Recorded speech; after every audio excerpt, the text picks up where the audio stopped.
College, a role he's held since 2010, and it was part of my pleasure to invite Michael into that role all those years ago. He's been a member of the UK Task Force on Energy Efficiency, chaired the subgroup on industry, and advisor to the UK Board of Trade.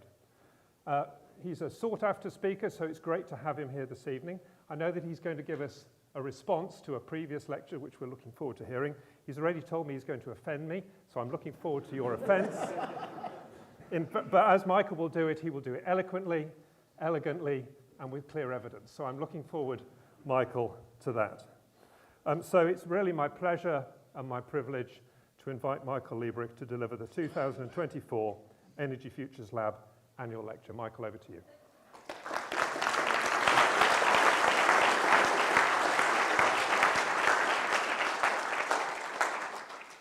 Thank you, Nigel. And I will never offend. I was a bit worried because I may not say the nicest things about hydrogen, and you've been such a sort of powerful figure in that world. So that's the only way I think I could offend, potentially. So the background to this is actually the Masters in Climate Finance and Management. I've also been an advisor. That's Mirabelle's course. As an advisor, I was walking through the lobby, and it was full of people. And everybody said, you're here for the hydrogen talk. And I said, the what? Because I didn't know anything about it. And it was the Lord Mayor, Professor Michael Mainelli, was talking about hydrogen for the 18th Lord Ezra Memorial Lecture. And Lord Ezra, of course, was the chair of the Coal Board. So I thought that was interesting. We have the Lord Ezra Memorial Lecture, which is about hydrogen. And I spotted then this. Well, that's interesting as well. It was actually sponsored by one of the panelists we'll be hearing from is Kate Grannell, who knows all about Cadent and probably has some thoughts on that as well. And so where's Leon DeMarco? Leon DeMarco was in that audience, and he went to the organizers and said, if you're going to have a lecture on hydrogen, you need to get Michael Liebreich to do some kind of a response, and that's the background here. So you'll see that what I'm going to do is I'm going to talk about hydrogen. I'm going to structure it as a response to the remarks of the Lord Mayor back in March, and take, as you're going to see, probably a slightly different view. Now, hydrogen has mesmerized a lot of people for a long time. This is Jules Verne, and in a novel called The Mysterious Island, 1874 he wrote it, 1875 it was published. He said, water will one day be employed as fuel. Of course, I have a thermo background, not from such an eminent university as here, but only from Cambridge, sliding down the rankings. But nevertheless, that obviously is a slightly strange story. Water is going to be a fuel. Hydrogen, obviously something has to happen in between to get the fuel out of the water. But that's Jules Verne, 1874, 75. This chap is John O'Mara Bockris, and he coined the phrase hydrogen economy. He was an electrochemist, and he spoke at GM, General Motors, and he said, one day your cars are going to run on hydrogen. He didn't call it water, he said hydrogen. He called it the hydrogen economy. And then some of us might remember this. There's a book by Jeremy Rifkin, The Hydrogen Economy, 2003, just when I was deeply unemployed as a result of the dot-com boom bust, which left me high and dry and unemployable. And this book summarized a lot of excitement about hydrogen around that time. And companies like Ballard fuel cells, share price, it was worth umpty billions. It was all terribly exciting, especially for an unemployed dot-com washout like me. And it had this very interesting thing. Look how mesmerizing this whole thing is. Of course, I checked out at this point. It sounds, because I'm not really interested in redistributing power on Earth. But the lure of hydrogen is incredibly powerful. It even lured a young doctor, a young chap called Michael Mainelli in the year 2004, who said, without moving almost wholly to renewable hydrogen power, significant climate change is unavoidable. Now, you could argue that significant climate change is unavoidable, but it won't be because we didn't move to renewable hydrogen power. And of course, Michael Manelli is now the Lord Mayor of London and the person who delivered that 18th Lord Ezra Cadence-sponsored speech. Now, how's it going? Well, that's 150 years into the hydrogen economy. Electrolysis is churning out 0.1% of the hydrogen that's used around the world. It's about 100. There's some nice key figures, some heuristics that maybe will stick in your mind. 100 million tons. So it's 100 million tons of hydrogen, and since it costs about $1.50 on average to make, it's a $150 billion industry. That's not nothing. You know, it's sort of 3 times the size of the US food supplement business.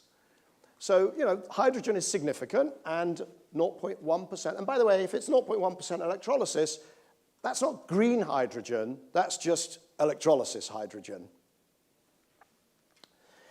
Nevertheless, the state of hydrogen, sort of to the extent to which people have been mesmerized, there are now 56 countries with hydrogen strategies. Every self-respecting country has a hydrogen strategy.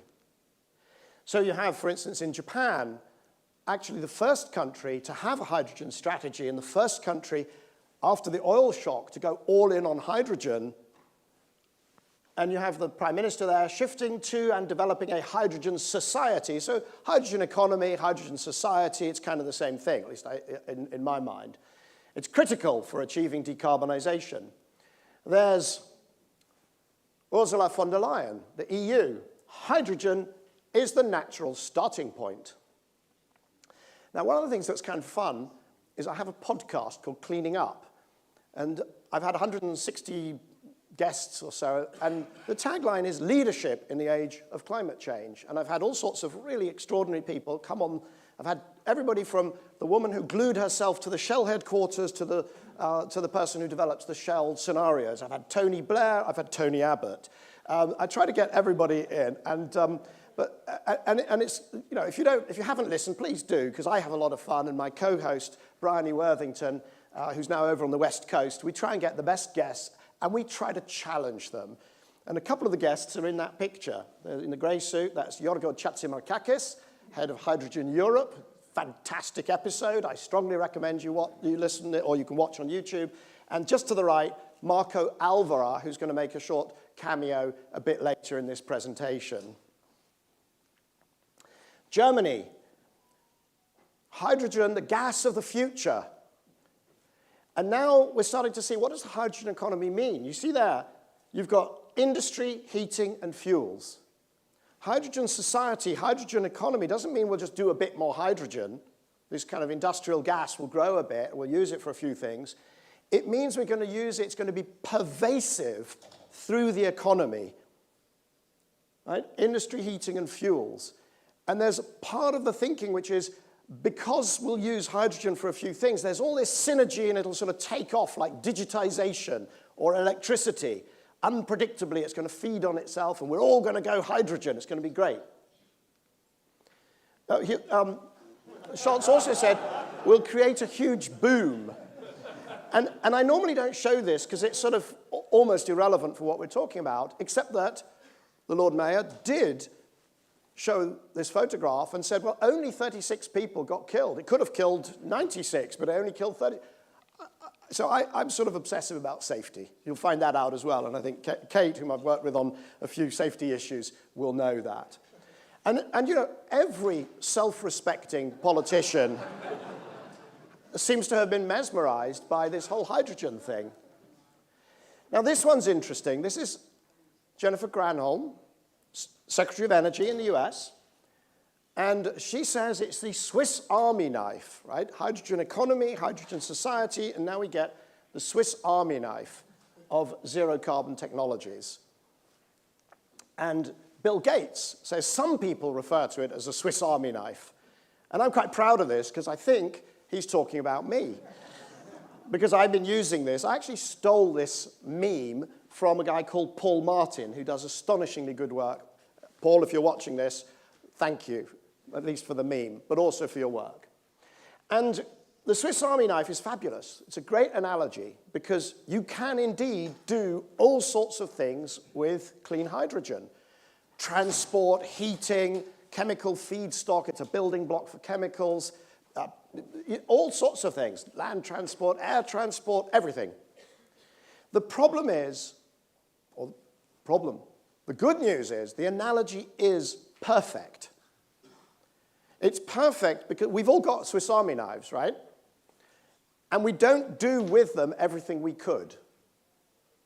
So we don't cut our hair with them. We don't prune trees with them. I went to Japan. I said, you don't prune your bonsai trees with them. You don't butter your sandwiches with the little knife. There's no way you... Why?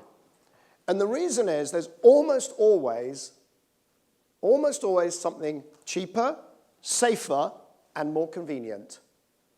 Remember those three words: cheaper, safer, more convenient. The only time we really use a Swiss Army knife, either if it's cheaper, safer, more convenient, or no alternative at all. And hydrogen will play its role in the economy will be the same. It will only be used where it's cheaper, safer, more convenient, which it never is, or where there's no alternative. So let's start with cars, because that's the one that has mesmerized more people for longer than anything else. Those are battery electric vehicles. And you can see there the scale, 4 million per quarter. And drawn to scale, hydrogen fuel cell vehicles. And if you're saying there's something wrong with the presentation and I can't see it, no. Even in the front row, there are 0 pixels. That's how successful they are. I drew this first in, I think, 2017, and the blue chart, the scale was different.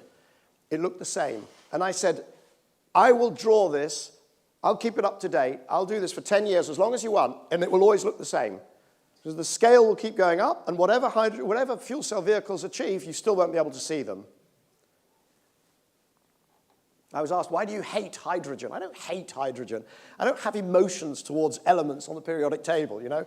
But I've been right on that one. So this is actually, if you expand the no pixels visible, what you actually find is that hydrogen fuel cell vehicles, the sales are actually declining. How do you do that if you're a solution to climate change and the most promising technology, as we've heard? And one of the things that's very interesting, can you see there? South Korea, US, Japan, Germany, and other. Where's China? Because the Lord Mayor says, today China has the highest number of hydrogen fueling stations for road vehicles worldwide. You can fill up almost as you would with petrol or diesel. That's what he said. There is a Chinese fuel cell car. It's called the Zhejiang long something, lots of letters, HS something something else. Not a single one was sold for the first 6 months in May 2023. It was launched in 2022. Now, there are some fuel cell trucks in China, I think about 6,000. So you can restate that chart. But it's in the pixels that you can't see, all right? It's noise. Now, fuel cell hydrogen fueling stations are being dismantled. All the Shell hydrogen stations in the UK were shut.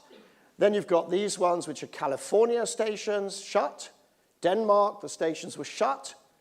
Nevertheless, Toyota is giving 500 fuel cell Toyota Mirais to the Paris Olympics to drive the athletes around. Now, probably they're organizing fueling through Air Liquide completely separately, but right now there are 9 fueling stations in Paris, of which 2 are actually working. Buses. Here you've got the very high-profile launch of hydrogen buses, 2019, and the French city that pioneered it will in future be using EVs. I was on the board of Transport for London. We had some fuel cell buses because at that time we were still in the EU and they gave them to us, and management used them as an excuse not to dive into electric buses. It was predatory delay. You had some hydrogen buses, so you could sort of say, well, we need to study them. We can't make decisions, which is why London today only has about 1,000 electric buses out of a fleet of about 8,500. We are way behind the curve. Why? Part of the reason was the delay caused by the hydrogen buses. Trains, very, very promising hydrogen trains, and again, the launch of trains. And this is a pattern that you'll see going across the world. You'll see some mayor, some council gets excited, finds a pot of money, assembles some funding, goes for some trains, goes for some buses, and a few years later they disappear, which is why Ballard, which has been around for 44 years, has done nothing but burn through capital. And, by the way, Plug Power, ITM, all of the other ones as well. Hydrogen production, despite being awarded millions in state funding, once pioneering green hydrogen project has been scrapped. Green ammonia, vast green ammonia plant in Geismar, Louisiana, scrapped. Hydrogen imports via liquid hydrogen, scrapped. There is a spot of light, though. There is one sector where fuel cells rock, and it is forklift trucks. There's 25,000 forklift trucks powered by hydrogen fuel cells. It's the future. Now, the good news is you can see the pixels, right? You can actually see, at least if you're in the front. The point being that 25,000 forklift trucks is nothing. We have to be serious here. What you've actually got is 2 million electric forklift trucks sold. And I think, by the way, the 25,000 is cumulative. Matt, where's Matt? Matt, we need my analyst, my assistant. We need to work on this. Because I think that the 25,000 that the mayor is talking about is cumulative. Right? And these are actual sales. So they are probably, they are invisible, largely. Right? That's the best sector that you can come up with. Now, despite all of this, because of all the excitement and attention and 56 hydrogen strategies around the world, there are lots and lots of projects, all looking for this. The mountain of carrots. It's not a hydrogen economy, it's a hydrogen carrot economy. Production of hydrogen subsidized, transport of hydrogen subsidized, distribution subsidized, usage subsidized, overall lots of money, finance available, policy supportive. I've counted 24 different sorts of subsidies and support mechanisms. And of course, renewable energy had some subsidies and supports as well, but not 24, and you couldn't layer them. And we're going to learn about what layering subsidies means. Despite all of this, number of projects. 1,600 projects, 14% have got through to some sort of investment decision by number of projects.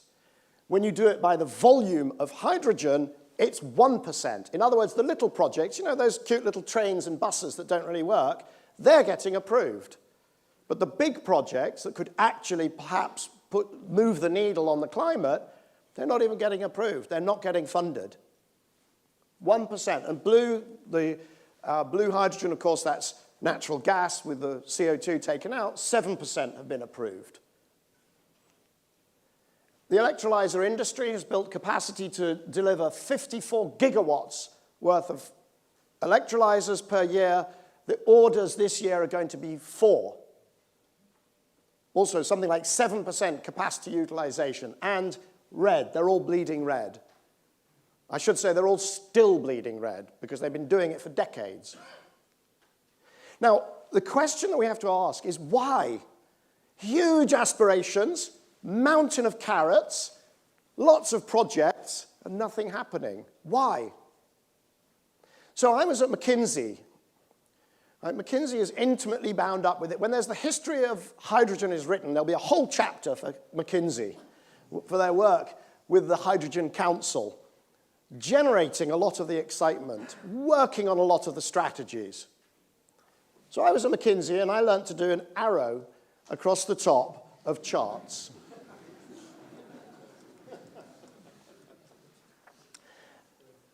if we're going to use hydrogen, we need to produce it, get it to where it needs to be, wholesale, maybe store it, get it right out to the users, and then the users have to do whatever it takes to use it. And the problem is, it's expensive to produce, it's expensive to transport. Storage, small scale, is certainly expensive. Large scale, we haven't done yet. It's expensive to distribute, and it's expensive to use unless you already use hydrogen for fertilizer or petrochemicals. And we're going to dive into a few of these and have a look at them. So, production. The first thing to realize is if you want to do green hydrogen for anything, the demand, the scale of it is gargantuan. This is the biggest project in the world, NEOM, in Saudi Arabia. It cost $8.5 billion. You know, if you did it again, you could halve it, whatever. But the point is this, look what it produces. 100 million tons, remember? 100 million tons. And this thing produces 0.22 million tons. 0.2% of the global hydrogen demand. You've got to do 500 of these gargantuan things that take several years to build, and you could only meet current hydrogen demand. 500 of them. If you start looking at it the other way, you look at the volumes needed to do anything meaningful on the user side, then you find that if we were going to do steel, you would need to use 134% of all of the wind and solar that has been built in the history of the economy. Everything you see, every wind farm, every solar plant, you need to use 1.3 times that just to do steel. But if you want to do aviation via e-kerosene, and there's some fantastic companies trying to do that, but you would need 190%, nearly twice all the wind and solar in the world. For the shipping industry, 154%. But you're trying to do all of these, right, to move the needle on climate change. Gargantuan volume is required. Now, all of these strategies, all these national hydrogen strategies written by all these highly paid consultants, they all had one thing in common. They were all predicated on cheap hydrogen. Not just lots of it, but cheap. And here you see, again, thank you to Matt, who's been slaving away trying to pull these numbers out of documents for days and days. And you can see they all are predicated on getting close to $1 per kilo. Why? Because right now, hydrogen costs $1.50, $1 in the US, in the Gulf, a bit more in Europe, average it out. But you'll target, all of these hydrogen strategies target the $1 mark. Well, where are we? How are we doing? Sadly, for those who are supporting hydrogen, we're now getting some data. That's where it is. The reason there's a horizontal line is you kind of, you finance these things over a 10-year or more offtake. So the dot is the beginning, is when they won the contract or when the data comes from, and then the 10 years after that. And that's where we are. The real cost of hydrogen today is more like $6 to $13 per kilo, green hydrogen. Now, of course, the mayor's background is a very solid background as a technologist and a futurist and an economic technologist, if you like. And he quite rightly points out that learning curves, the experience curve, is the right way to think about this. And I spent my career calculating them. And no, he says that for electrolyzers, they're reasonable, et cetera, et cetera. And, you know, we've seen it. Solar modules, wind turbines, batteries, these experience curves. I built New Energy Finance because I realized the experience curve would make these viable technologies. So I'm absolutely with the Lord Mayor on the importance of the learning curve. Here's where it goes wrong, though. These things have got different learning curves. Solar modules, 28%. Why? Because it's just material science, like a flat screen TV. Batteries, there's some chemistry involved. There's also a lot of material science. But wind, 15%. Why? much more heavy engineering, steel and copper and windings and stuff like that. Building big concrete platforms for the foundations and so on. So when you look at, there's some very good data from a research organization called TNO in Holland. This is a Dutch example. Then you see that their average levelized costs from about 20 projects that they were given confidential data by real people who are building these things, average was €13.70 per kilo. But look how it's made up. 38% of it is electricity. So we're looking for an order of magnitude reduction in cost from €13.70 to about €1.37 would be nice, right? But 38% of that is electricity. Does anybody think that electricity is going to go down in cost by 10x between even now and 2050? Because I certainly don't. Will solar continue to get cheaper? Will wind? Yes, okay, will. But 10x? No way. You can also expand out the unit capital cost. The stuff at the bottom, that's the capital cost down at the bottom. And the problem is that those electrolyzers that the Lord Mayor rightly points out will become very cheap only account for 11% of the cost of this average of Dutch projects. And a lot of the rest is what I call engineering stuff. So you can now see why I got the visiting professorship, right? You know, because I know the terminology. But it's things like compressors and pipes and flanges and heat exchangers and the infrastructure, the civils, the substation for the electricity, all that stuff. Are we going to get a 10x drop in that cost? People are looking at 2030. 2035, they're sure the hydrogen will be cheap. You think we're going to get a 10x drop in that stuff by 2035? Good luck. So, transportation. This is wholesale transportation. So we're going to get coal, gas, and oil, which currently drives 36% of shipping is coal, gas, and oil, by the way. As we go clean, we will get rid of that shipping. We will recycle those ships. It's incredibly exciting. But the Lord Mayor says, no, 18%, half of it will remain because it'll be shipping around hydrogen and its derivatives. So let's do a little bit of physics. That's what 150 kilos of steel, water, and diesel look like. And that's what 150 kilos of liquid hydrogen look like. I've had stand-up arguments about the likelihood of shipping liquid hydrogen around the world in volume with people who couldn't tell me the density of liquid hydrogen.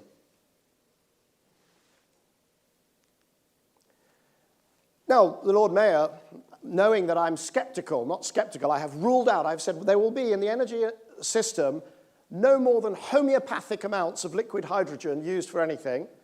And he says, it's a little difficult to argue with a Kawasaki engineer with a huge budget behind him and tell him you have probably not thought this through properly. Now, I think the key words there, by the way, is engineer with huge budget. So, first of all, we know engineers can make any of this stuff work if you give them a huge enough budget. But I just think that hearing the words engineer with huge budget makes me happy. But this is, on the left, something called a QMAX, right? That's what an LNG carrier looks like. They're big. And you can see there, 266,000 cubic meters. So the only liquid hydrogen that has sailed the seas is in a ship called the Suiso Frontier, which was 1,250 cubic meters, or 0.2%. Everything in hydrogen is 0.2% what you'd like it to be. But it's also a really expensive ship because its cargo has to be kept at 20 Kelvin, which of course is not possible, and so you can see at the bottom it boils off. This ship sails around under a plume of hydrogen, at least if it can't use it in its own engines. So now we're going to scale that up. Kawasaki, the engineer's got a huge budget. After all, why not? There's the concept ship. And it's still a lot smaller than the one on the left, and that can be dealt with, of course. But just this one if you just sailed around with one of those, you would need 4 times as many ships as the big one on the left that's doing the LNG. But not only that, because liquefaction of hydrogen is so energy intensive, you need to make 6 loads and spend 2 of them getting the thing to be liquid for the other 4. But wait, there's more. Remember that boil off, 1% a day. So you're going to sail 20 days, so you're going to lose 20%. So of those 4 loads that you did liquefy, guess what? You need 1 more ship. Well, you're only going to arrive with 3, or if you want 4 where you arrive, you better start with 5. Now, it's not just me saying this. This is a piece of analysis by, very good analysis by the Austrian Institute of Technology, because they looked at how do you get all this hydrogen to Europe, right? Europe has a problem. It's an energy-intense economy. We import energy.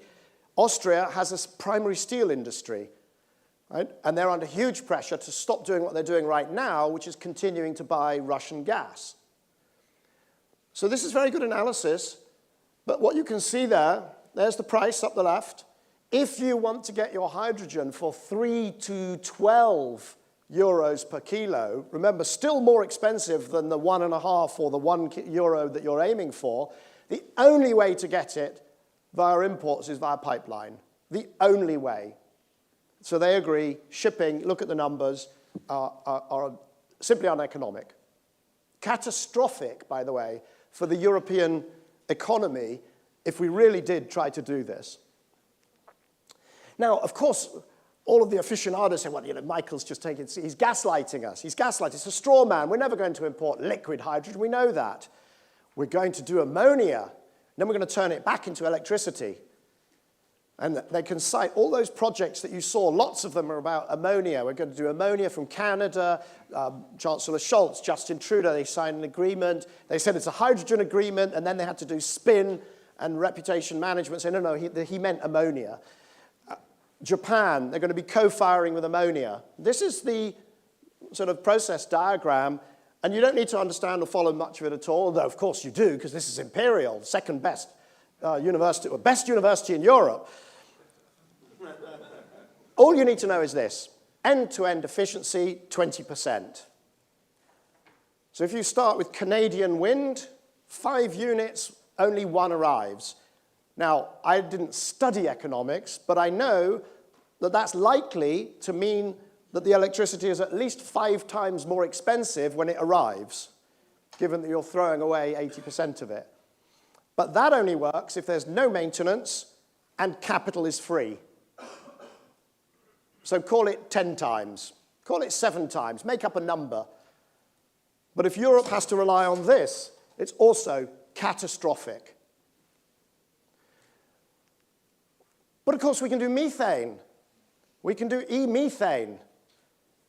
Another of these diagrams, again, you don't need to get into the detail. It's even worse, e-methane, capturing carbon from the air, water, electrolysis, put them together, compress it, LNG ship, gasify it, turn it back into electricity, stand under a shower, just throwing away $20 bill, 20-pound notes, whatever you want to do, anything you can do is essentially going to be as economically efficient as this. Now, why do people talk about e-methane? And we're going to get back to Mr. Alvera, Marco Alvera, who was in that photograph with Ursula von der Leyen right at the beginning. And the reason is the US Inflation Reduction Act, that so many people think we should simply cut and paste and copy, allows you to hoover up, layer subsidies.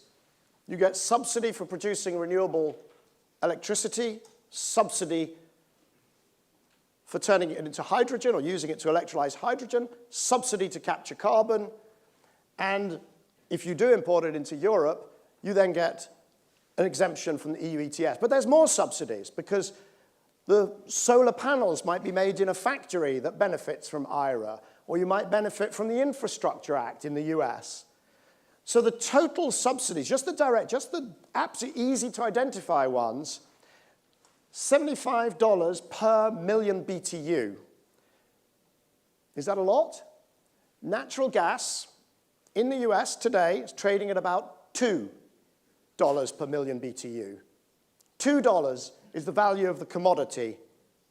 Now you say, well, hang on a second, but we want it clean, and we want it in Europe. So it's about $7 in, no, it's probably, I think it's $10 in Europe right now. And then you can add a carbon price, so it's clean. You get to $14. In Europe, clean natural gas, $14. $75 of direct subsidies via this route. So of course it's attractive. Of course there'll be projects. Of course there'll be lots of excitement. Why wouldn't there be?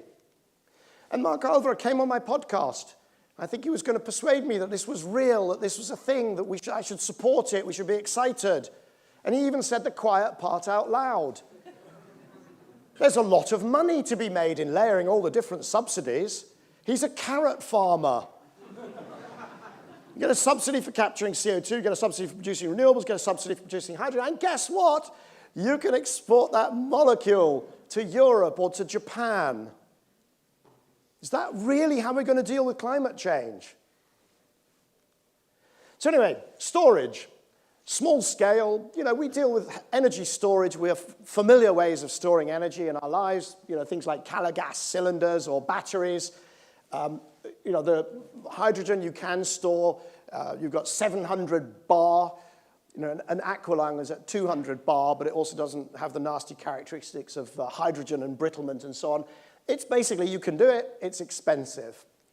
The large scale is really interesting because when it comes to keeping the lights on when there's no wind and no solar, so there might be no wind for a few weeks in winter and there's very little sun, it's a really difficult challenge. And hydrogen there is one of the promising things.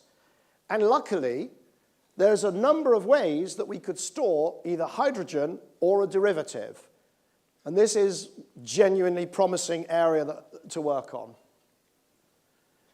But if we're going to do it, my McKinsey arrow I'm going to use again. Because what we have to find is a large-scale storage pathway that satisfies all the criteria. These are systems problems. There's no point whatsoever in solving a little piece of the problem. We've got to solve the whole of the problem. And in the case of storage, it means we've got to be able to produce the hydrogen or the derivative. We've got to be able to move it to where it's needed, store it, get it back out, and generate electricity with it.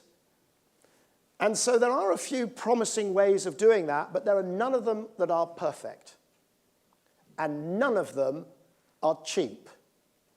So if we're going to do this, and I think we will end up doing this, we better do it as little as possible. As little as possible, because it's going to otherwise drive up our energy costs enormously. Distribution. How many people knew this? There's all these people saying, oh, well, hydrogen trucks, or we're going to, we're going to do a heating trial in Ellesmere Port, and we can't get the hydrogen, but we can truck it in. One diesel truck to get it off the road, if you're using hydrogen, so one tanker of diesel gets replaced by 18 tube trailers. That means that if you're the mayor of a town or you're a council, you've got 18 times as many deliveries to your petrol station. Now, blending always comes out, and I have no other way of explaining it other than that it's the stupidest thing from Stupidville. And the reason is, you've done all that work making hydrogen. And the UK hydrogen auction cleared at a price, not of the $13.70 that we heard about from Holland, but it cleared at a price of $9.27 per kilo. And the first thing you do when you blend is reduce that hydrogen to its heat value, which means you destroy 88% of its value. And by the way, then you sort of charge everybody who didn't want hydrogen, like every little bakery, you charge them because somebody's got to pay for this, right? So then you get the suggestion that, wait a minute, because we have curtailed wind, there's all this energy being lost, wasted. So surely we have to do something with it. And that's curtailment from the average UK wind farm, 5%. It's going up, and it will double in the next few years because we're building so much offshore wind. But the worst UK wind farm, something like 30%, let's say. But here's the thing. When you go from that wind electricity to hydrogen and back to electricity, you're wasting 70% of it. That's equivalent instantly to curtailment of 70%. So why would you do that? But it's actually worse than that. The Scottish minister, energy minister, said we should be using this curtailed wind for heating. So hang on a second. Let me take that wind, let me curtail whatever percentage it is, and then let me put the small remainder, whatever it is, into a heat pump. Greg, probably an Octopus heat pump. And let's compare that to making hydrogen, pumping it around the country, and then putting it into a boiler. The break-even curtailment for that ludicrous route, ludicrous pathway, is 87%. In other words, as long as you get 13% of your electricity surviving curtailment, when you multiply it by a coefficient of performance, it beats the hydrogen, which you then have to, well, the electricity to hydrogen to compression to putting it in a boiler, and both of them come out at about 50%. 50% of the original electricity ends up as heat in your front room. 87% curtailment. I mean, it's going to get bad. Daily Mail is going to go nuts when we reach 10% curtailment, right? But not anything like 87%. So, usage. Now, you've got two different categories. You've got people who already use hydrogen, and of course, they could just use clean hydrogen. Fertilizers, petrochemicals.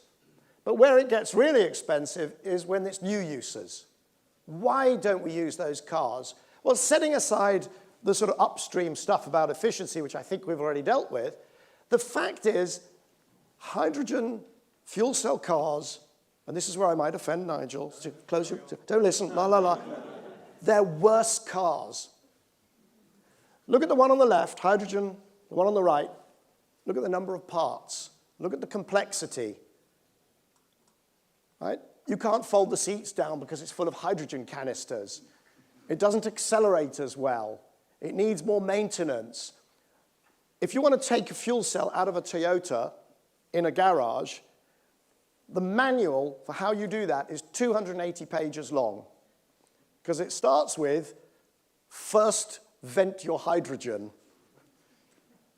And you only get to a spanner on about page 30.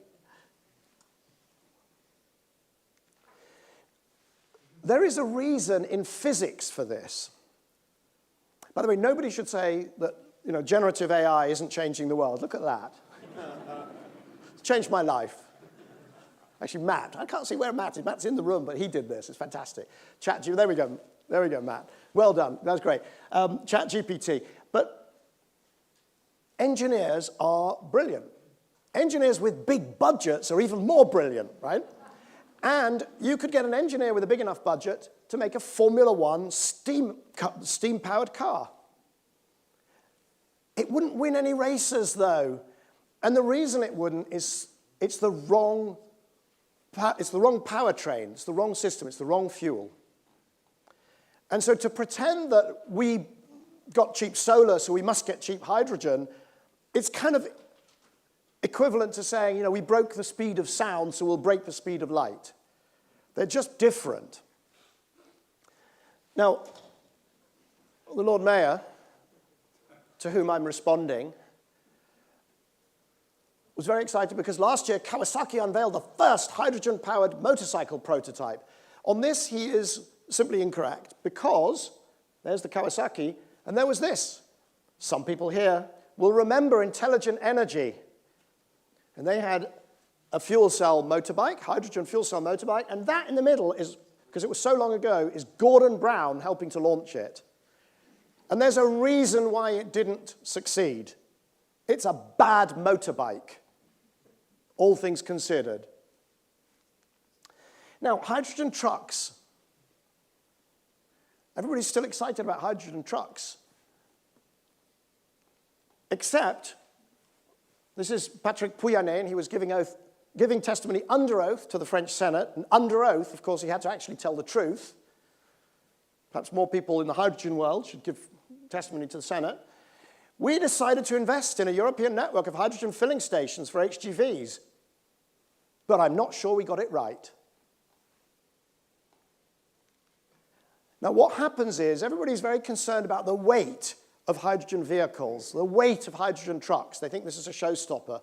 The thing is, when you take a truck and you take out the engine, and you take out the gearbox, and you take out the differential, and you take out the diesel tank, and you take out the exhaust system, and you take out all the stuff that's to do with managing vibrations, not all of it maybe, you end up with a truck that's about a ton heavier.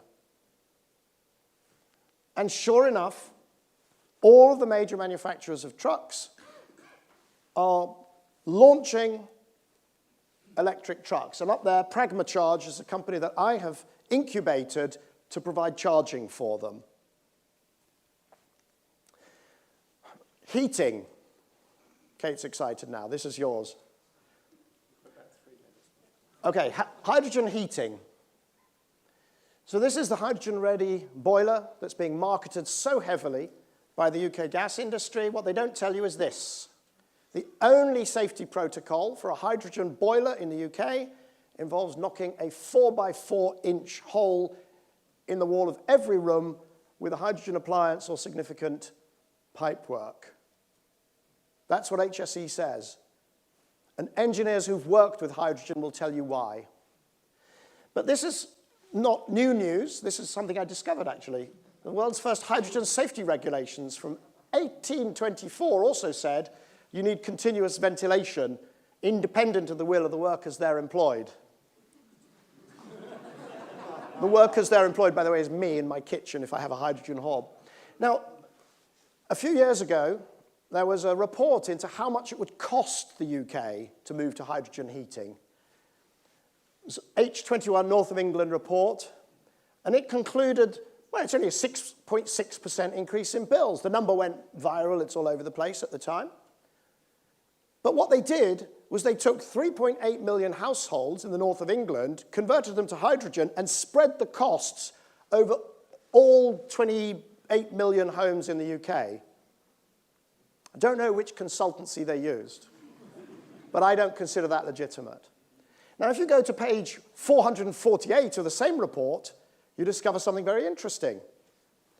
An actual breakdown per unit, the cost of hydrogen.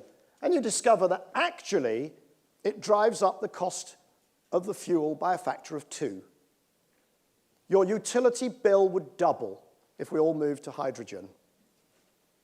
And here's the most interesting thing about this report. It's also sponsored by Cadent. Hydrogen air travel is back, sure. The problem is not even the aeroplane. The problem is actually how you get liquid hydrogen to an airport. There are 2 solutions, lots of power to liquefy it in at the airport, or you could bring it in via trucks. Courtesy of Matt and ChatGPT, we have 2 options for the future design of Heathrow, for real. Now, I pulled all this together in the famous hydrogen ladder, which many of you will have already seen. There's some things at the top we have to use clean hydrogen for. There's some other things we'll probably use it for. We've talked about long-duration storage, steel, and so on. If we did all of that, if there's anybody here who thinks we can do all of that with green hydrogen alone, it would take 6 times all of the wind and solar ever built. Now, in Abu Dhabi, COP28, we decided we would triple capacity by 2030. So if you just want to do the top 2 rows of the hydrogen ladder, all of the new build, all of the existing, all of the new build till 2030, times 2, is going to go just to decarbonize those 2 rows. No clean heating, no clean transport, no decarbonization of the grid, no clean industry, just that. That's why I've made peace with blue hydrogen. because I consider that to be a bad outcome for the planet. Now, there's also some things at the bottom. I call that the row of doom. I think we've talked about most of it, and some things that are almost certainly going to go the way of the row of doom. But I want to leave you with a final upbeat thought, because this does not mean that things are hopeless. Because what is astonishing, while everybody is talking about hydrogen, and I was at the FT Hydrogen Summit yesterday, so much talent, so much attention, so much political capital, so much money, hundreds of billions that have been committed. Meanwhile, we're faced by 4 fantastic opportunities. Electric transportation, electric heat pumps or electric space heating, electrification of industry, all of which, by the way, will help to absorb more variable renewables because they can also be demand responsive. And then if you're just interested in opportunities, machine learning, data centers, they will both help, machine learning will help us to manage this complex system that we're going to, but they also present huge challenges. But if you want something interesting and promising for the climate to work on, look no further. Thank you.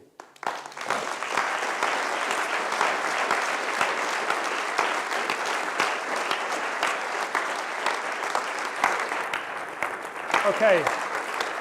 Michael, thanks very much. So we're now going to have a short panel discussion. So if I could invite our panelists to these comfortable seats at the front, that'd be lovely.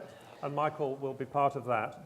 But we're just going to ask each of our panelists, so I'll briefly introduce in a moment, to say a few words in response to what they have just heard, and then we'll open up. So let me go in the order in which they've sat here. So this is Greg Jackson, is the founder of Octopus Energy Group. Launched in 2016, the group serves 7.7 million customers across 18 countries and operates a £7 billion portfolio of renewable energy assets. So, Greg, welcome. Kate Grannell has been at the forefront of one of the UK's planned hydrogen trials, so she's been living the dream, as it were, and has a wealth of experience when it comes to this really important aspect of how communities and people engage with new technologies. And I know that you have some interesting comments to make to us, so we're looking forward to hearing that. And finally, my colleague Tim Green. So Tim is a professor of electrical power engineering, fellow of the Royal Academy of Engineering, and works on energy systems. He works on power systems. He's also our academic lead for sustainability here at Imperial. So Tim, welcome. So perhaps I could go in the order in which I introduced you. So Greg, would you like to go first? And just a few immediate reflections from you, if you don't mind. I mean, the first one was that's brutal. I mean, genuinely, devastatingly brutal. But so not to, if you like, add anything to that, but to come from a couple of other perspectives. The first is, we should ask ourselves, why has society fallen so heavily for this hydrogen story? And I think it's, look, we all grew up, the last 150 years of human prosperity have come about from burning stuff. Almost every major end use of energy involves burning something. And so when we look at cars, they burn something. When we look at heating systems, they burn something, and so on. And so we asked the wrong question. We didn't say, how do we move about? How do we keep warm? We said, what should we burn next? That was the wrong question. I think it's exacerbated because most of the people, for example, that Michael was, the work that was being brutally taken apart there was from organizations and individuals that do not talk to consumers and customers and don't understand those end users.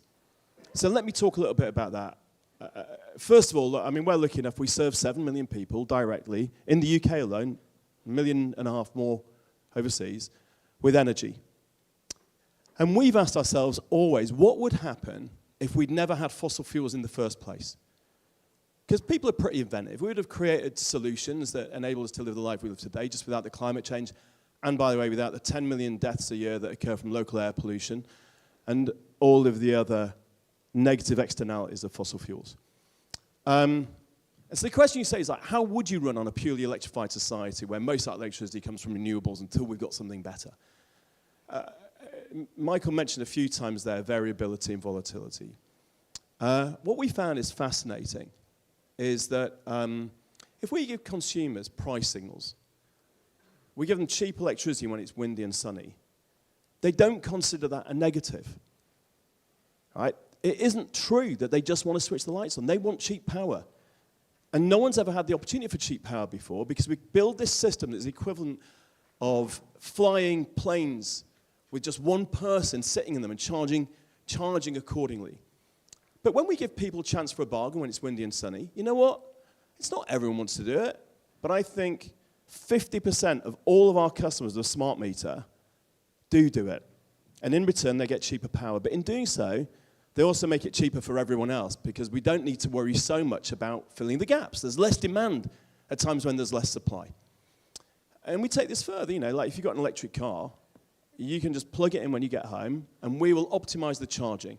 Typically based around when it's windy and sunny and, you know, when the grid's empty. People doing that pay 7 times less per mile today than those that drive diesel and petrol cars. I.e., the consumer benefits of renewable power are phenomenal. Even more so because unlike any of the fossil fuels, electricity is fungible. It goes both ways.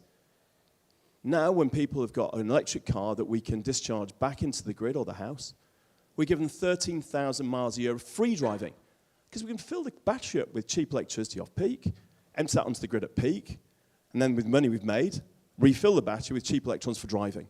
I just use these as examples that our failure as a society to imagine the better world that is available now that we have plummeting prices for wind and solar and batteries and all of the other technologies is the reason that we're pursuing this complete white rabbit. And I'll tell you why it matters to me. A few years ago, I was sat, our company was growing, and I read an article. I was sat outside a tent. I read an article that said, it describes us as a clean energy company. I was so proud. But I knew that even then we were selling gas to 1 million households. Today, we're the second biggest seller of gas to households in the UK. And I thought about just stopping selling it because I couldn't live with that secret that we were a terrible emitter when we were meant to be a clean energy company. But of course, people still needed to heat their homes. And we began the process of looking at how do you heat homes without gas. And we put, you know, really good engineers on this question. And it became apparent that as Michael spoke there, you know, you take 6 to 8 times more electricity to create the green hydrogen to heat a home than if you use a heat pump.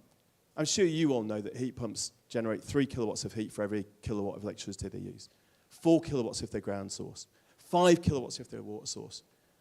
It is mad that we pursue these paths. And I think Mike was right to be grumpy because what we heard about those London buses, that delayed the investment in the right solution.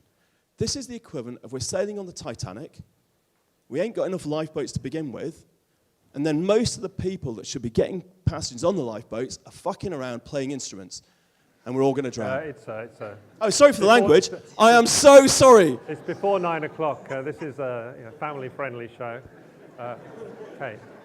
You'll never hear language like that at Imperial College. That's all I'm saying. I'm so sorry. I went to Cambridge, which apparently is like, a bit rough these days compared to you lot. Okay. Thank you. I've got the second impossible task of following Mike and Greg, so you've got the next impossible task. But so thank you for having me. So I'm Kate Grannell, as mentioned before. So I was, I suppose, spearheading the campaign within Whitby, Cheshire. We were selected and chosen to be the first recipients of a trial area to use hydrogen for domestic heating. As some of you may or may not know, it did not go to plan. Thank you. So it was a really, really difficult journey. I won't go into it too much, but I think Michael and Greg have both touched on it. Is the consumer is so far from people's thoughts. This is all. I'm a member of the public, effectively. This is business. This is big business and big money. But what we're forgetting is the consumers are at the end of it. And if you have not got them on board and you have not co-designed and you have not engaged them and you have not brought them along on the change curve, then we've shown that there is going to be a huge, huge barrier. quite rightfully so, as Michael's or Matt's analytics have demonstrated, we could see quite early on that the efficiencies and the price points were not something that we would want to open the gateway to. I could sit there and, we were effectively offered lots of money to take these opportunities, but we saw it as a complete misdirection and misuse of public funds. We saw it as a Trojan horse project, and again, we've used the terminology before, white rabbit, white elephant. It just made no sense to us, and Cadence were the community project leads, and again, I think we can all probably look back at this and look at how not to engage a community. So if anyone's ever studying this, we've had quite a lot of universities reach out to us to actually understand what went wrong, and I think, rookie mistake, number one, you did not engage the community at their level. They came at it rather at a business level. They wanted to get a product, sell a product, and have us accept their product. Now, the public were really, really underestimated. Where I live, actually, the age demographic is a little bit older than myself. As to whether that was a reason that they chose an area, we're still yet to unpick that. But I think there was cavalier language used quite frequently of people reluctant to change, NIMBYs, all the rest of it. And I think it's always really important to actually understand that when this project was first put to our town, people were really excited. The language was used of green technology, this is the future, energy, we're going to be saving the planet, this is going to be a pioneering technology that you're going to be part of, and hey, you don't need to pay anything. So who's going to say no to that? And, we all really started positively and wanting to go, right, okay, I think we're going to listen to this, we're going to come on board. But as the plans unfolded or the information was lacking, we actually reached out to the likes of Michael, Paul Martin, Tom Baxter, and numerous. If you follow Michael, you'll be familiar with a lot of these names, and Jan Rose now. We reached out to them going, we're not getting the information that we think we need to make an informed decision. And we were really fortunate that these people that are, really important, really busy people, spent their time to give us all of this information that you've seen. We've seen variations of that for about 2 years. And they brought us on a journey of knowledge and understanding. I work in a finance industry, in the banking sector. This is nothing to do with me on my daily life apart from when it was imposed on me. And I think, going back to what I was saying before, is there was a lot of the cavalier comments of people don't want to change. That is not the feeling I got from my community. They were really open to change. They wanted to change. They were really enthusiastic and optimistic that they could change or make a change for the future generations. Most of the people that surround me have got children, grandchildren. So for them, they thought they were going to be doing the right thing. But, I think, how can you make an informed decision if you're only being given one option? And all of the downsides of that one option are being kept away from you because you don't need to know. You're a consumer. We're the ones who will take away the technicals, and we'll deal with the detail. You don't need to. And I think, one thing that came out of our trial, actually, quite ironically, is we had quite a few different companies come and educate us on district heating and heat pumps, because we weren't saying no to the future. We were just saying, we're not sure about this. Could we have a look at what the other options might be? And we spent so much time, 18 months of our lives upskilling ourselves on technologies that, like I said, on a day-to-day basis, none of us really needed to know. But we did because we wanted to change.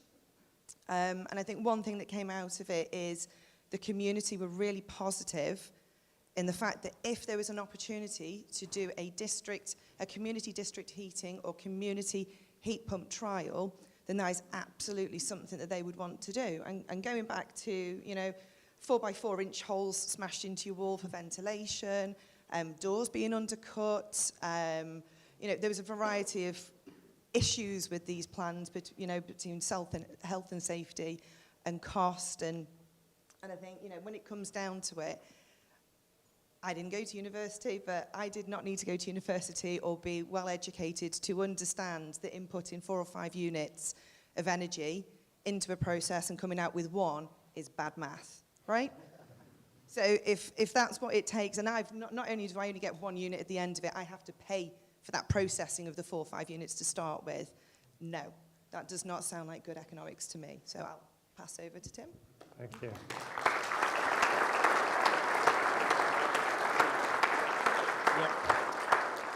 So first of all, thank you, Michael, as one of our visiting professors, giving the professors in the room an object lesson into how to hold an audience for 45, 50 minutes. Fantastic, thank you.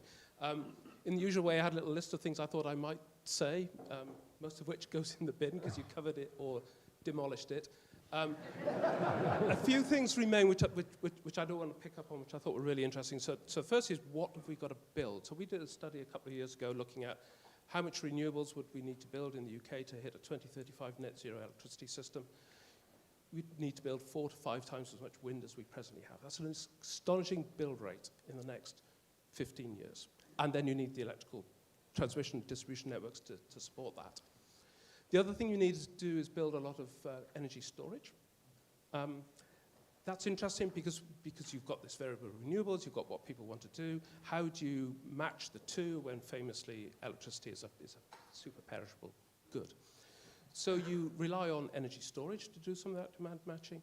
You rely on demand-side response, as Greg eloquently talked about and has demonstrated. Or you trade internationally with your partners for when there's we might be short on power, they're long, etc. And the fourth leg of that is flexible generation. Now, I think, Michael, we know that you're not going to routinely burn hydrogen in gas turbines in order to balance electricity systems. You're going to rely on the other things. But then there comes the problem that you did touch on, which I thought was really interesting. How do you take that system through 20 days of persistent low wind speeds? It might not be 20 consecutive days, but 20 days in a couple of months. That's a lot of energy you've got to find from somewhere. There isn't a battery that's going to do that. There isn't a pumped hydro station that's going to do that. So what is it? It's a heck of a stretch for a compressed air storage system. So you're going to need a fuel, almost certainly, I would say, if I was putting my neck on the block. And then what is that? And I think that's where you offered some hope that that might be hydrogen uprated to e-methanol or similar. So you started with the Swiss Army knife, which I think is a lovely metaphor. Most of the bits fall off it through lack of use, and you end up with these things, the top row of your ladder, your famous ladder, and particularly what we sometimes call Dunkelflaute, the wind drought situation. And then back to what I said about how much of that wind we build. That was just on electrifying vehicles and electrifying heating through heat pumps. We weren't factoring in some of those big industrial uses. So how much wind have we got to build? It is an enormous amount. And thank you, Kate. That was astonishing. Thank you. I come from a small village in Sussex, Bolcombe, which you've never heard of, unless you watched that. That's where Quadrilla did a test bore for fracking some years ago. And there were an awful lot of people objecting to that test bore. But they were open to things. And one of the things it stimulated, and it's a much smaller example than yours, was this community energy system that put PV on roofs of schools and farm-out buildings and so forth. So change is possible, just not always in the way that big business wants to push. Okay. Thanks very much to the panel.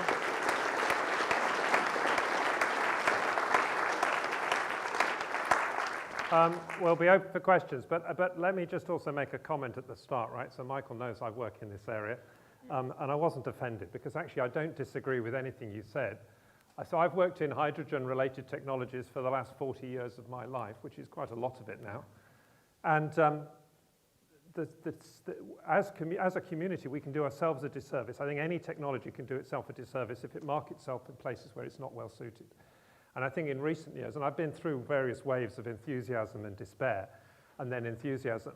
And in all cases, I think the despair is unwarranted and the enthusiasm is overrated. And I think for those of us in the space, we have to also be honest about what technologies can do and where they play a role. And I do think there's a role to play, and I'm sure we'll discuss it further. I should also say from an Imperial College perspective, and Tim is here and Harriet is here, who lead on our sustainability piece. So we have decided our new campus that we're building at the moment in White City will not have gas. It will be purely electric. Okay, interesting. We also have done the calculations. We know what we need to do to decarbonize the estate. We know how much it's going to cost. We also know that there isn't enough power to do it as things stand today. So there's some interesting challenges for us, and there's some interesting challenges for the economy about as a whole, and Tim has also reflected on some of those numbers. So I'll shut up. We have a few minutes. There's lots of hands gone up, and I think what we might do, you've got the mic, let's take 2 or 3 questions and then let the panel reflect. So this lady here was very quick. So if you could say who you are, where you're from, and what your question is quickly. Sure. Succinctly, I should say. Is that working? Yep. Yeah. My name is Caroline Ashley. I'm from Steelwatch. I've just spent 2 days at the World Steel Open Forum in Brussels talking about steel, and I came back really depressed. Currently, the industry is roughly 2 billion tonnes of steel a year, 4 billion tonnes of CO2. And in the discussions, they thought they're only going to take 20% off that by 2040. They're still going to emit over 3 billion tonnes a year of CO2 because they're really negative about the pathway of green hydrogen for steel. And it's only on the second row of your ladder. But at the minute, there is no other way to reduce the iron, to take the oxygen out of the iron ore, apart from coal or green hydrogen. So I agree with all of the myths you have busted, and I used to have a job that was all criticise the hype, but now I have a job that is the steel industry needs green hydrogen or it is going to blow the carbon budget, 7% of annual greenhouse gas emissions. So I'm really curious as to why it's only on your second row, because I can't see we can reach a net zero economy unless steel decarbonises, and at the minute it needs green hydrogen, and the fact the hydrogen economy is tanking, as you rightly say for good reason, is actually hindering what we are trying to tell steel companies to do. Okay, we'll take 3 questions, and then there was another hand, this lady over here. Yeah, and then we'll take you're coming to dinner, Niall. You get your questions later. We'll take a question here, this gentleman. Go on. Hi, Becca Yap, Charles River Associates. I work in energy consulting. I have particular interest in heat pumps, given some projects I've been involved with. Greg, you mentioned how we kind of fall in for this story of hydrogen, but how do we tell a better story about the electrification of heat? Okay, very succinct. Thank you very much. I know there's more questions, but I've picked my Karen, you're going to have to run over here. So this is energy, and actually this gentleman in the grey sweatshirt. So you can start to think about who wants to take the steel one. Thank you. Yeah. Hi, thank you. That was a great presentation, Michael. Thank you very much, and thank you for the panel. Building on that question as well, I study electrification of heat. And I think when you take a step back for the mass adoption of heat pumps and low carbon heating for the domestic sector in the UK, there's also a huge question around fabric improvement and retrofitting. Taking that down, there's a 7.5k subsidy as well for heat pumps, but that's still a big check when you look at both of those. So how Octopus and how do you guys think as well, even from a community level, which is fascinating, do you think of this whole check together? Okay, so we had 2 on heat, right? So let's take heat first. Do you want to go first, Greg? Yeah. Yeah, cool. So the 2 questions on heat pumps. Yeah. Look, one of the things we have to recognize, and this isn't a conspiracy theory, it's what happens in every disruption of a technology, that the incumbents are fighting hard. And they're fighting hard both for cultural reasons, they just don't understand this stuff, and for commercial reasons.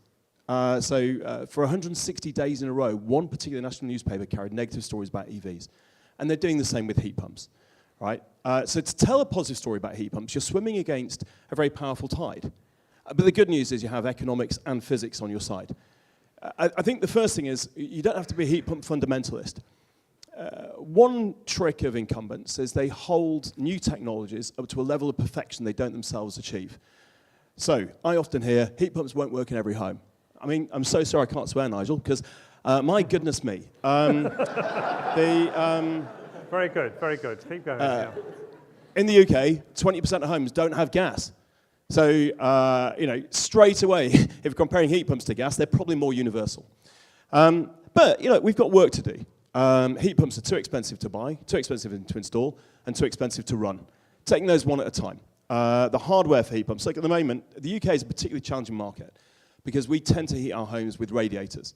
So we need heat pumps that will basically heat water, then pump it around a radiator circuit, as opposed to many other countries where you have direct air-to-air, which basically means air conditioning units are almost heat pump ready.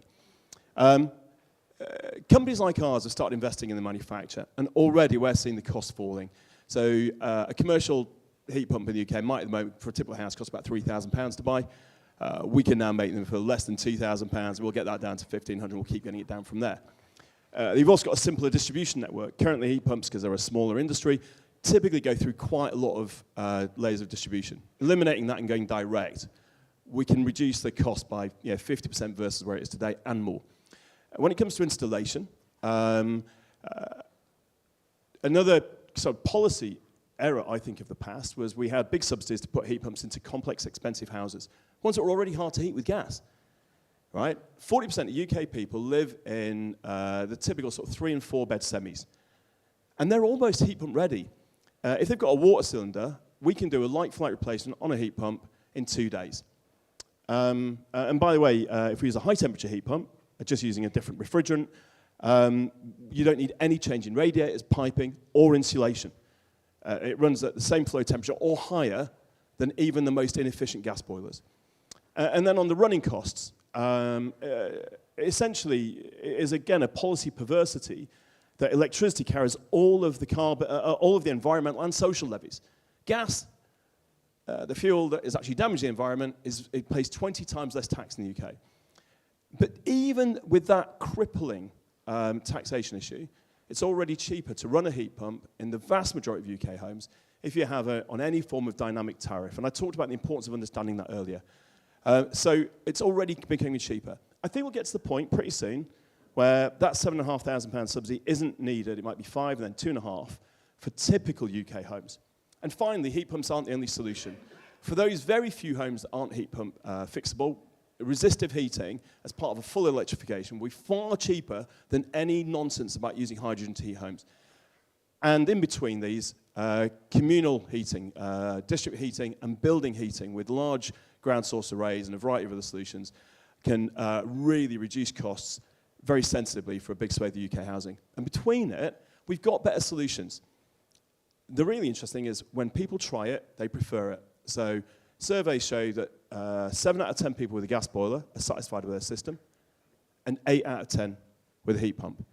And the last bit of data, gas boilers are so bad that according to which, the typical insurance policy for a gas boiler is more expensive than the typical insurance policy for a house in the UK.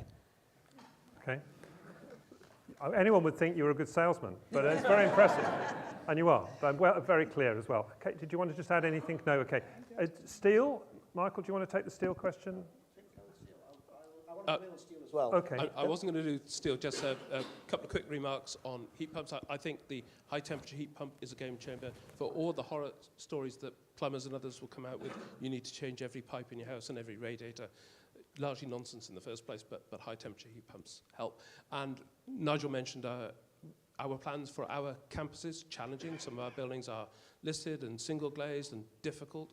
So we will have to use high-temperature heat pumps for some of them while we think about how we do deep refurbishment to drop the temperatures and still fit within the electricity demand limits we have in a central London location. So that building out of a electricity network, particularly in city centres, is going to be a challenge we have to face. And the last thing is, for these dense urban environments, there are options to think about. Looking for aquifers. There are aquifers under this part of London. That's a great source of heating in the winter and cooling in the summer. And there's a game changer. If you're thinking a bit about climate adaptation as well, you need to be thinking about how you cool your buildings in future. And the heat pump, the reversible heat pump, opens that up. Okay, so plenty on heat. We won't take another heat question now, if you don't mind, but I'm going to come around with one more round of questions. But I do want Michael to talk about steel, which is indicative of some of the big, difficult industrial decarbonisation you'll need. You're mic'd up, of course you are. Okay, can you... Yeah, so steel. So first of all, Caroline, it's great to see you in person. I'm an enormous fan of what you do at Steelwatch, so thank you for that. I think I guess I've never believed that the steel industry can decarbonize fully via hydrogen. So technical point on the ladder, row A is where you could sell hydrogen already because they already use it. So steel, everything on B is stuff that's promising. It's just not on A because it doesn't really exist yet. It's not using hydrogen today in any meaningful way. That's the only reason it's B, otherwise it'd probably be on A, right? But only, I think it's 4% of the ore in the world, the iron ore in the world, can be processed via DRI. So the idea that you're going to use hydrogen to decarbonize 2 billion tons of steel was fanciful to start with. Now, technology will improve and so on, but we've got to sort of keep realistic. And the problem you've got is just cost. It's not that you can't do it. They're doing this hybrid project. They are doing steel projects. And the only issue is cost. It's kind of almost like nothing that I have said. I'm not trying to sort of knock the legs out from underneath it. But, let's just get a heuristic on costs. A lot of these, strategies talk about million tons of hydrogen. Oman wants 1.3 million tons, and people want million tons of this and million tons of that. The Energy Ministerial said that we're going to have 90 million tons of hydrogen by 2030. The steel industry needs, I don't know how many, you certainly have the numbers, but it's millions of tons. Take 1 million tons of steel, that's 1 billion kilos. See, that's why I'm a visiting prof, right? Because I do the easy maths. So 1 billion kilos, and let's say you can crush down the cost of that hydrogen from 13 euros, whatever, and you can get it to, so that the penalty is only, let's call it 3 euros per kilo over gray or black hydrogen. So you've got 3 euros to find, but you've got to find it across 1 billion kilos, which means you've got a 3 billion annual cost. The problem is somebody's got to build the plants to produce that hydrogen, and they need at least a 10-year offtake. So you have to go to Jeremy Hunt, the Chancellor, for the next 10 minutes and ask him for 30 billion euros, pounds, dollars, if it's in those currencies, just to do 1 million tons. 30 billion has to be earmarked right now to do 1 million tons. So, I mean, yes, it's depressing, but this is not new news. They should have thought about this all along, that it's going to be expensive. Luckily, there are 5 ways of decarbonizing steel. If I can remember them, there's hydrogen, of course. There's direct reduction, Boston Metals, Fortescue Future Industries. If those are earlier TRLs, but hopefully they will work. And if they do, they kill hydrogen in steel. You could use biochar, you could use carbon capture, or you could just make your steel and go do BECCS, do offsets, do something somewhere else. 5 different ways. And in fact, there are 6 ways, because you could also not use steel. There are lots of substitutes. There's lots of steel being used, rebar that's being used when we could be using glass, right? There's lots of things that we could do. I used an RFJ, steel, in a bit of building, and I asked the builder if he was going to look into using fiberglass, and he said, no, mate, it's not a, sorry, I can't use that word, yacht. Right? So there's a lot that we can do to substitute. And there's actually, so I think that I'll stick with 6 different ways of avoiding the emissions from steel. And so I am optimistic, but it's not, only a piece of it, I think, will be done by hydrogen. So some of the other stuff had better work. Okay, I'll take 2 more questions. Gentleman there first, and then let's go. The lady with the glasses on her head, just there. Yeah. So, gentlemen, be succinct, because we're already running over time, but I think there's enough interest to just run a few minutes over. Thank you, Professor Nigel. Hello to everybody, and great lecture, Michael. My name is Yusuf Al-Shamari. I'm a graduate from Imperial College, London, and I'm currently a consultant and an honorary senior fellow here. Your lecture was great, but don't you agree that the bars for the jump in the sales of electric vehicles were pretty much supported by subsidies, and half of that were in China, And the worst part actually is that they were actually powered by coal. So I believe that's possibly one possible reason why we did not see an increase in the fuel cell vehicles because of the politics. And another thing is, if the road to hydrogen, if someone listens to the lecture, is virtually blocked, and could the road to electricity is the way to move forward, and there is a supply chain constraints on metal. I'd like to hear your insight on that. Okay, I'm going to stop you there, right? That's two. And put your hand up again, so the lady over there, you're going to run. Yeah, well, right, all right, okay, this isn't a test of, this is like teamwork. Okay, right. Thank you. My name's Olivia Ryan. I work at SSE Thermal, and we have a number of hydrogen projects. And I do agree with a lot of your lecture. That doesn't represent the view of the company, of course, but that there are lots of but truly there are lots of uses for hydrogen that are overhyped. But I wanted to touch more on the sort of storage and the long-term flexibility side of hydrogen, because that is one of the sort of niche uses for it that does genuinely have a future. So my question is more around how much do you think that the development of the other sort of, shall we say, supporting industries of uses for hydrogen and production of hydrogen, how much does that also help develop the sort of niche uses for it and the niche solutions? Okay, thanks. So I think there's a question around supply chains. Having been to India a couple of times in recent times, I know that India is very passionate about hydrogen because it doesn't want to rely on Chinese battery suppliers. So there's a geopolitics piece here which perhaps defies efficiency. So question on supply chains, and then a question on storage, I think, or flexibility and the role of this, which I think you alluded to as one of the more positive cases. Do you want to pick those up, let me kick off on that. I mean, okay, so first, let me deal with the SSE and the niche, you call it the niche use. I think it could be quite a big niche to use some form of hydrogen or a derivative for long duration storage. And the answer is, yes, of course it would require the production to become very cheap. But there is also there are a lot of people who use the need for long duration storage. They say we need to have hydrogen heating in Ellesmere Port and other places because of variability, right? Which is nonsense. Because if you gave me a salt cavern full of hydrogen and said, can you keep Kate's house warm? I would say, yeah, I'll generate electricity off it using perhaps a series power fuel cell. What a good idea, right? But I would put other stocks are available. But I would do the heating via electricity and a heat pump to keep that salt cavern as small as possible and to be as efficient as possible with capital. So to the point about, EVs are only successful because of subsidies, I'm going to be Yusuf I know very well, and he's been on my podcast, and he's an absolutely brilliant analyst, and I can get away with this. Dream on, right?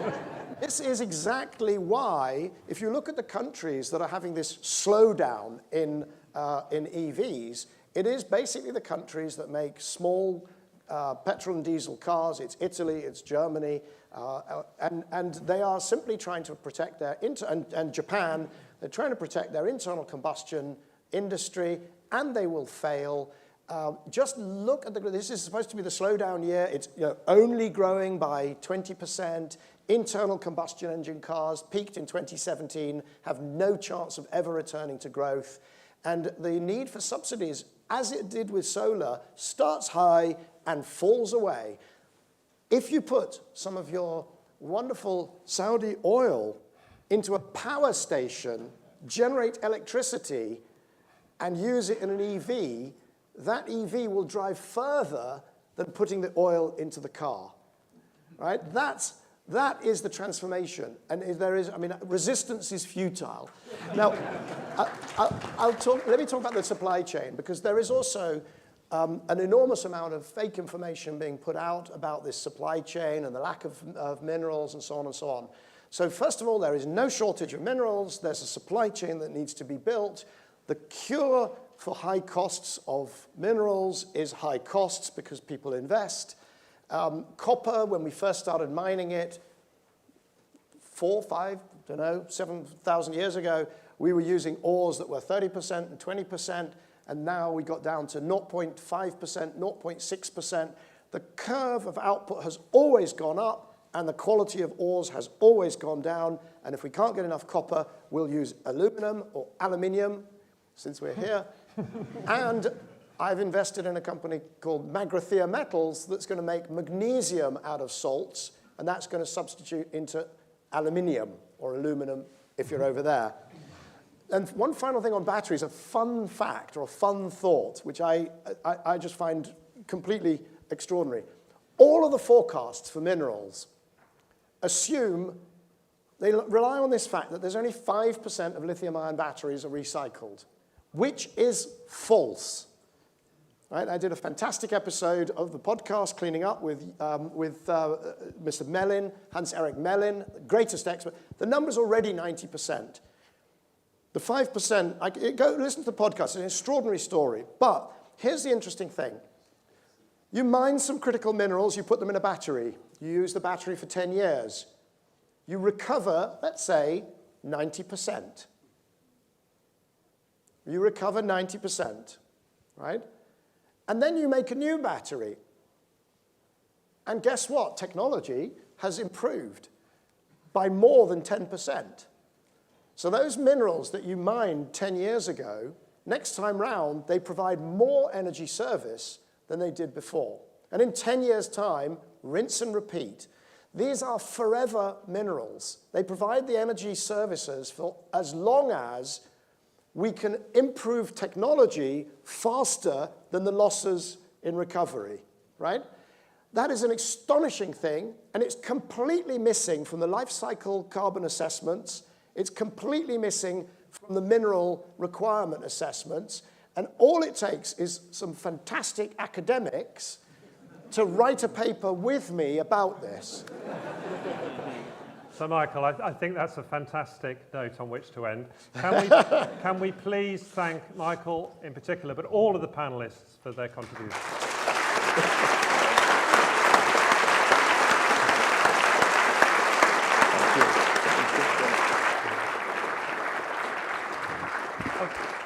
Okay, so just to close, did we get a live stream? We did, okay. So there is a recording. It will be on the YouTube, Energy Futures Lab YouTube channel. Please do promote that to friends and colleagues. On the board here, on the screen, you can see the next briefing paper on the other completely non-controversial topic of nuclear challenges and opportunities. And again, that event can be attended in person or via live stream, so please do consider attending that. We do have a reception outside, so please do join us for a drink if you have time to do so. Thank you very much, everybody. Okay, thanks very much. Thank you very much.